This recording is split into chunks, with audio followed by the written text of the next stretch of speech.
జయ శ్రీమన్నారాయణ. మనము మహాభారతం అధ్యయనం చేస్తున్నాము. ఈరోజు ఆది పర్వంలో ఓం శ్రీ గణేశాయ నమః, ఓం శ్రీ వేదవ్యాసాయ నమః. నారాయణం నమస్కృత్య నరం చైవ నరోత్తమం దేవీం సరస్వతీం వ్యాసం తతో జయముదీరయేత్.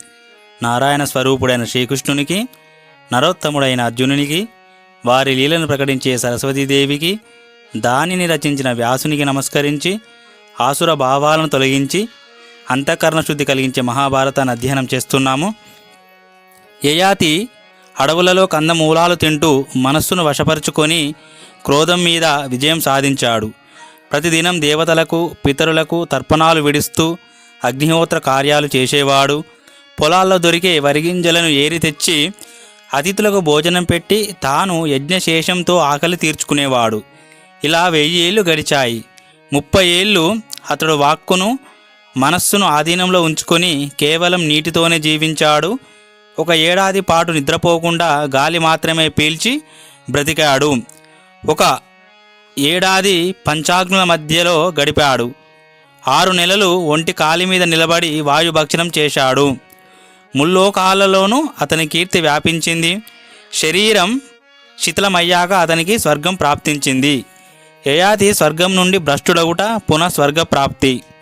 వైశంపాయనుడు చెప్తున్నాడు. జనమేజయ, యయాతి మహారాజు స్వర్గంలో ఇంద్రుడు, మరుత్తులు, సాధ్యులు, వసువులు మొదలైన వారంతా తన్ను గౌరవిస్తూ ఉండగా సుఖకాలం గడుపుతున్నాడు. ఇలా 1000 సంవత్సరాలు గడిచాయి. ఒక రోజున అతడు విహరిస్తూ ఇంద్రుని వద్దకు వచ్చాడు. ఇద్దరు చాలాసేపు మాట్లాడుకున్నారు. సంభాషణ మధ్యలో ఇంద్రుడు, రాజా, నీవు పూర్వునికి యవ్వనం తిరిగి ఇచ్చివేసి అతనికి రాజ్యం అప్పగించినప్పుడు అతనికి ఏమి ఉపదేశించావని అడిగాడు.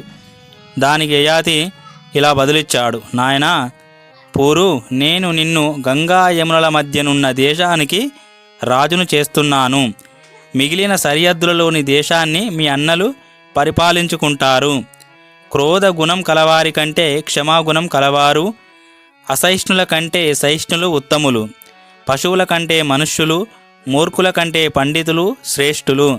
ఎవరైనా తన్ను బాధించినా వారిని తిరిగి బాధించకుండా ఉండడమే ఉత్తమము. ఎందుకంటే బాధింపబడిన వారి దుఃఖమే వారిని నాశనం చేస్తుంది. మనసుకు గుచ్చుకునే కటువైన మాటలు నోటి వెంట రాకూడదు. అనుచితమైన ఉపాయం చేత శత్రువును కూడా లోబర్చుకోకూడదు. పాపాత్ములు ఇతరులకు కష్టం కలిగేలా మాట్లాడుతారు. తమ మాటల ఈటెలతో గాఢంగా, దుస్సహంగా, కటువుగా ఇతరులను బాధించేవారు వాగ్రూపంలో ఉన్న పిశాచాన్ని మోస్తూ ఉంటారు. కాబట్టి వారిని చూడడం కూడా పాపమే. ప్రత్యక్షంగా గౌరవించడమే కాకుండా పరోక్షంగా కూడా రక్షిస్తూ ఉంటారు సత్పురుషులు. అలాంటి సత్పురుషుల్లాగా మెలగాలి. దుష్టులు కటువుగా మాట్లాడినా దానిని సహిస్తూ సత్పురుషుల సాంగత్యంతో వారిలాగే ప్రవర్తించాలి. వాగ్బాణాలను ఉక్కిరిబిక్కిరి అయ్యేలా ప్రయోగిస్తే అందులో తడిసిన వారు రాత్రింబవళ్ళు విచారిస్తూ ఉంటారు. కాబట్టి అలాంటి వాగ్బాణాలు ఎప్పుడూ ప్రయోగించకూడదు. ముల్లోకాలలోనూ అన్నింటిని మించిన సంపద, సమస్త ప్రాణుల పట్ల దయా స్నేహం కలిగి ఉండడం, యథాశక్తిగా అందరికీ ఏదో కొంత ఇవ్వడం, మధురంగా మాట్లాడడం. సారాంశం ఏమంటే కటువుగా మాట్లాడకూడదు, మధురంగా మాట్లాడాలి.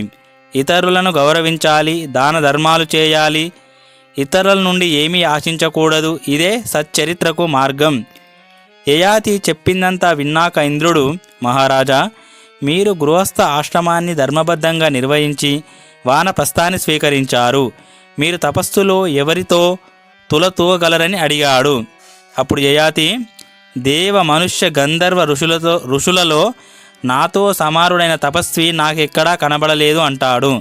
ఇంద్రుడు అంటాడు, అయ్యో, మీకంటే గొప్పవారిని, మీతో సమానులైన వారిని, మీకంటే తక్కువ వారిని అందరినీ మీరు తిరస్కరించారు. మీ నోటితో మీరే మిమ్మల్ని పోడుకుంటున్నారు. మీ పుణ్యమంతా క్షీణించిపోయింది. ఇక్కడ భోగాలకు పరిమితులున్నాయి. ఇక నీవు భూమికి పతనమవుతావు అంటాడు ఇంద్రుడు. అప్పుడు యయాతి, సరే, అందరిని అవమానించడం వలన నా పుణ్యం క్షీణించిపోతే నేను ఇక్కడి నుండి సత్పురుషుల లోకానికి వెళ్తానని కోరగా ఇంద్రుడు అనుమతించాడు. యయాతి స్వర్గలోకం నుండి చ్యుతుడై అష్టకుడు, ప్రతర్ధనుడు, వసుమంతుడు, శిబి తపస్సు చేసే చోటికి వచ్చి పడ్డాడు. అతడు పడుతూ ఉండగా చూసిన అష్టకుడు, మహాత్మా, ఇంద్రునిలా ప్రకాశించే మీరు క్రిందికి పడడం చూచి ఆశ్చర్యం కలుగుతుంది. పైనుండి పడుతూ ఇంతవరకు వచ్చారు, ఇక్కడ ఆగండి. విషాద మోహాలు విడిచి మీ సంగతి వినిపించండి. ఈ సత్పురుషుల ఎదుట ఇంద్రుడు మిమ్మల్ని ఏమీ చేయలేడు. దీన దుఃఖితులకు సత్పురుషులే పరమ ఆశ్రమము. అదృష్టవశాత్తు మీరు ఇక్కడికి వచ్చారు. మీ దశ ఏమిటో వివరంగా చెప్పండి అంటాడు. అప్పుడు యయాతి మహారాజు అంటాడు, నేను సమస్త ప్రాణులను తిరస్కరించడం వలన స్వర్గం నుండి భ్రష్టుడనయ్యాను. నాలో గర్వం ఉంది, అది నరకానికి మూల కారణం. సత్పురుషులు ఎప్పుడూ దుష్టులను అనుకరించకూడదు. ధాన్యాల చింత వదిలి ఆత్మకు హితమైన దానిని సాధించేవాడే తెలివైనవాడు. ధనం పొంది పొంగిపోకూడదు. విద్వాంసుడు అహంకరించకూడదు. తన తలపులు ప్రయత్నాల కంటే విధి బలీయమైనని తెలుసుకొని సంతాపం పొందకూడదు. కష్టాలకు కుంగిపోకూడదు, సుఖాలకు పొంగిపోకూడదు. రెండింటి పట్ల సమాన భావంతో ఉండాలి. అష్టక, నాకు ఇప్పుడు ఏ మోహము లేదు. నా మనస్సులో ఎటువంటి అసూయ లేదు. విధి విధానానికి ఎదురీదాలనుకోవడం లేదు. అలా అనుకొని సంతుష్టినై ఉన్నాను. సుఖదుఖాలు శాశ్వతం కావని తెలుసు. ఇక నాకు దుఃఖం ఎలా కలుగుతుంది? ఏం చేయాలి? ఏం చేస్తే సుఖం కలుగుతుంది అనే జంజాటం నుండి విముక్తునయ్యాను కనుక దుఃఖం నా దరిదాపులకు కూడా రాదు అన్నాడు. అప్పుడు అష్టకుడు, అయ్యా, మీరు అనేక లోకాల్లో నివసించారు. నారదునిలా ఆత్మజ్ఞానం కలిగి మాట్లాడుతున్నారు. మీరు ప్రధానంగా ఏ ఏ లోకాలలో ఉన్నారో చెప్పండి అని అడుగుతాడు. అప్పుడు యయాతి, నేను మొదట భూలోకంలో సార్వభౌముడైన రాజును. 1000 సంవత్సరాలు మహర్లోకంలో ఉన్నాను.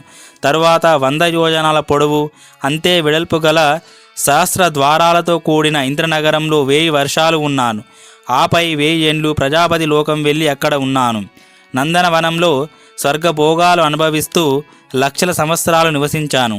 అక్కడ సుఖాసక్తున్నై పుణ్యం క్షీణించిపోగా భూమి మీదకి జారిపోతున్నాను.